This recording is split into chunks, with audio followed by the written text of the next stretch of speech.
বানাইছো তুমি, আমি তোমার বান্দা। আমার তাড়ায় দিলে আমি যাবো কই?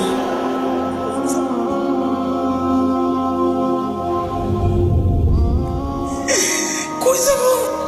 তুমি ছাড়া মাফ করবে কে বলো? কার কাছে যাওয়া ভিক্ষার হাত পাতবো বলো?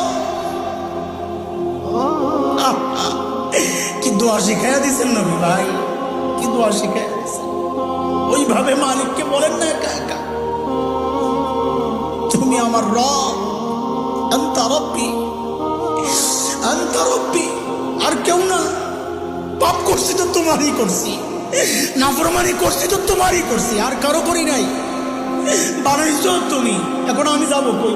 করে ফেলছি, এখন যাবো কই বলো? কি সুন্দর কথা।